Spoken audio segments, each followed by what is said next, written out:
Hi friends, இன்றைக்கி நம்ம வீடியோவில் சாதம், இட்லி, தோசைக்கு தகுந்த மாதிரி கத்திரிக்காய் தொக்கு தான் பார்க்க போகிறோம். வாங்க எப்படி செய்கிறதுன்னு பார்க்கலாம். வீடியோக்குள்ளே போகலாம்.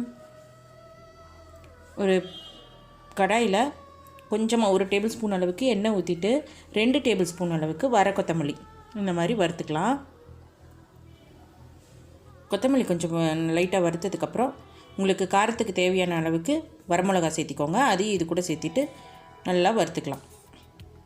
வறுத்ததை நம்ம இதை தனியாக ஒரு பிளேட்டில் எடுத்து வச்சிடலாம். இப்போ நல்லா வறுபட்டுருச்சு. இதே கடாயில் கடலைப்பருப்பு 2 டேபிள் ஸ்பூன், கொஞ்சமாக இதையும் லைட்டாக வறுத்துக்கலாம்.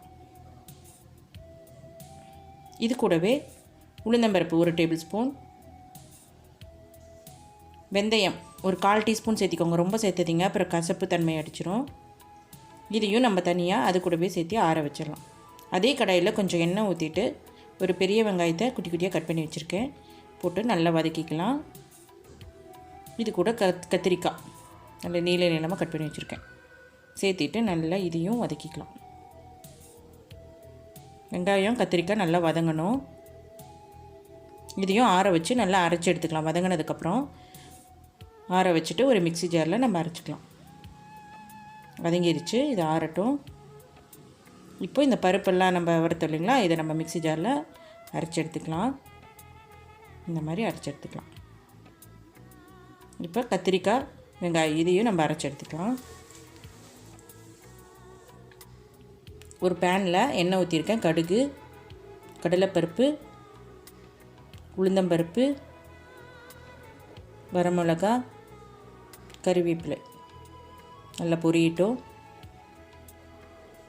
இது கூட கொஞ்சமாக பெருங்காயத்தூள் சேர்த்திட்டு புளி தண்ணி ஊற்றிக்கோங்க. ஒரு நெல்லிக்காய் சைஸ் அளவுக்கு உங்களுக்கு புளிப்பு தன்மை எவ்வளோ வேணுமோ அந்தளவுக்கு ஊற்றிட்டு இது நல்லா கொதிக்கணும். புளி தண்ணி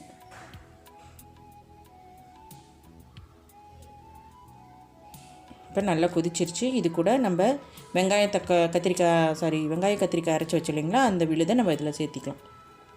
சேர்த்திட்டு அந்த மிக்ஸி ஜார்லேயே கொஞ்சமாக தண்ணி ஊற்றி அலசிட்டு அதையும் நம்ம இதில் ஊற்றிக்கலாம். ஊற்றிட்டு நல்லா மிக்ஸ் பண்ணிவிட்டு ஒரு 5 நிமிஷம் கொதிக்கணும்.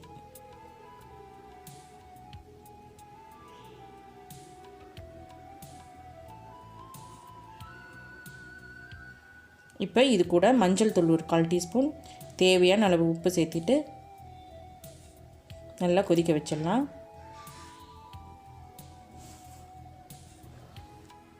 இப்போ நல்லா கொதி வந்ததுக்கப்புறம் அரைச்சி வச்ச மசாலாவை சேர்த்திட்டு நல்லா மிக்ஸ் பண்ணி விட்டுட்டு ஒரு 5 நிமிஷம் நல்லா கொதிக்க வச்சிடலாம். பாருங்கள், இப்போ நல்லா கொதித்து திக்கான கிரேவியாக ரெடி ஆயிடுச்சு. நம்மளோட சூப்பரான கத்திரிக்காய் தொக்கு ரெடி ஆயிடுச்சு. இது இட்லி, சூடான சாதம், இட்லி, தோசை எல்லாத்துக்குமே சூப்பராக இருக்கும். இந்த வீடியோ உங்களுக்கு பிடிச்சிருந்தா ஃப்ரெண்ட்ஸ் அண்ட் ஃபேமிலி கூட ஷேர் பண்ணிக்கோங்க. கூடவே சப்ஸ்கிரைப் பண்ண மறந்துடாதீங்க. Tata, bye, see you.